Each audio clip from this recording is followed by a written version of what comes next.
Ishakriya is part of a movement to offer at least one drop of spirituality to every human being on the planet. Do not underestimate the size of the drop. A drop is an ocean by itself. This is a powerful tool of empowerment. We hope that you allow it to touch and transform your life and share it with as many as you can. Isha means that which is the source of creation. Kriya means an inward action towards that. Karma means outward action. If you perform action with your body or your mind or your emotion or your physical energies, we call it karma. If you perform an inward action which does not involve any of these, then we call this kriya.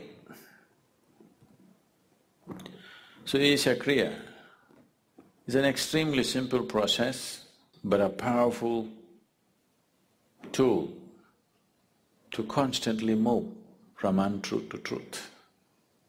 There are more complex and effective processes, but it needs preparation, it needs a certain type of teaching, it needs a lot of training for somebody to teach it. But this is a process, generally, all the processes, spiritual processes which move a person in this direction also involve physiological changes. Wherever physiological changes are involved, it's extremely important that the teacher is substantially trained. Otherwise, you will start generating the wacky kind of yogas that are going on all over the place, which can cause more damage than well-being. But those aspects, those processes which does not involve any kind of physiological change but brings about a spiritual transformation, which are very few, those can be taught mass. And we can empower almost anybody who at least has a little good intention in his thought and emotion to teach it. That much is there, they can teach.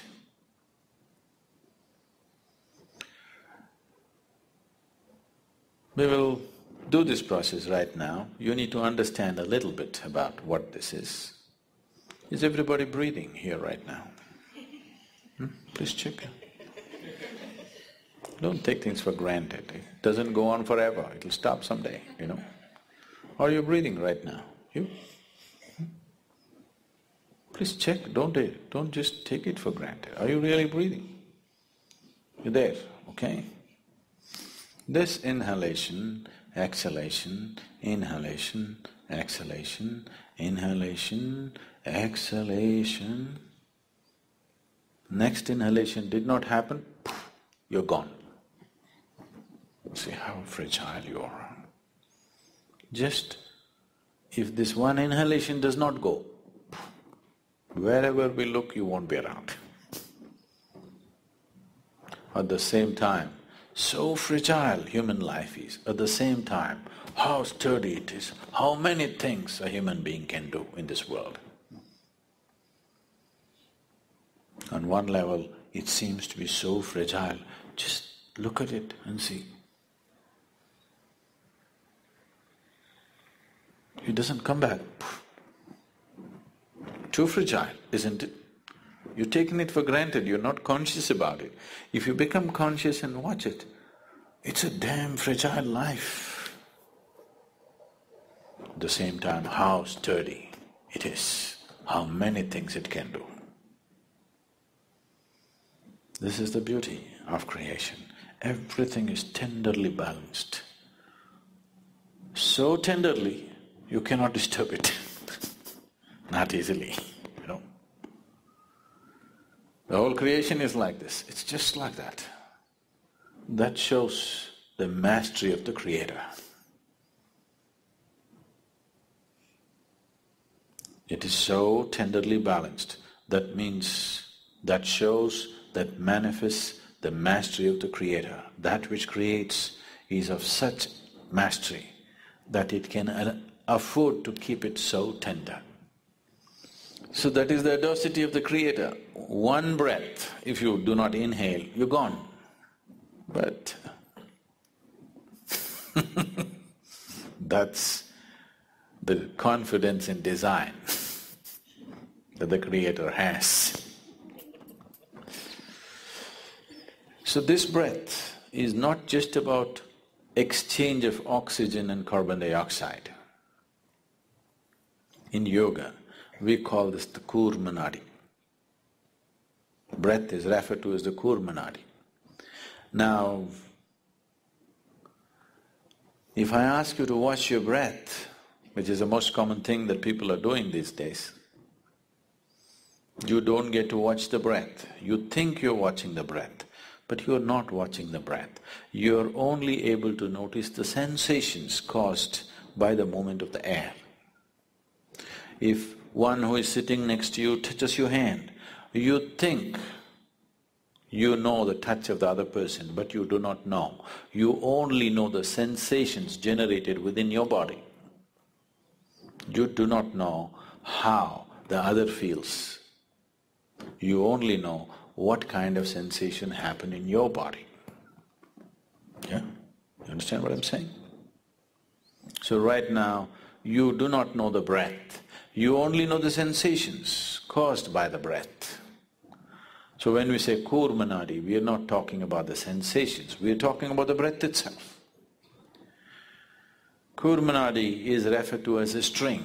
It's like a string, an unbroken string. It's going on. And this is the string which ties you with this body. If I take away your breath, you and your body will fall apart. What you thought is one will become two. That is the first deception. There are two behaving like one. A deception is on. So if I pull out the breath, you and your body will fall apart. We don't want it to fall apart, but if your consciousness travels with the breath, if your awareness travels with the passage of the breath keenly enough, then you will see, distinctly see, these two are not one. What is you and what is your body will stand apart. What is you and what is your mind will stand apart. If you and your body-mind combination stand away from each other, then suddenly you will find your ability to use your body and your mind goes into a phenomenal scale. If right now, if you have to count from 1 to 10, right, the highest is 10, if that is so, if you're attached or if you're involved with this body, you're less than 1. That's where it is. If these two things come apart, suddenly you can rev it up all the way to 10. Your ability to use the mind and the body is so greatly enhanced that you almost look superhuman for somebody else. But I'm telling you, this is human. This is not about being superhuman. This is about realizing being human is super. Yes, it's not a simple thing to be human.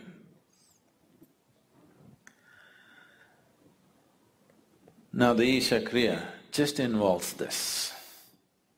Your thought is playing a very important role in your life right now. So let's employ that. And your breath is vital. So let's employ that. And without your awareness, you wouldn't know that you're even here right now. If you're not aware, you do not even know whether you're alive or dead, or whether you exist or not. So these three ingredients, your breath, your thought and your awareness, in the right combination, if you use them, you will see slowly a little bit of distance arises between you and your body. Now, you're very distinctly moving from untruth to truth.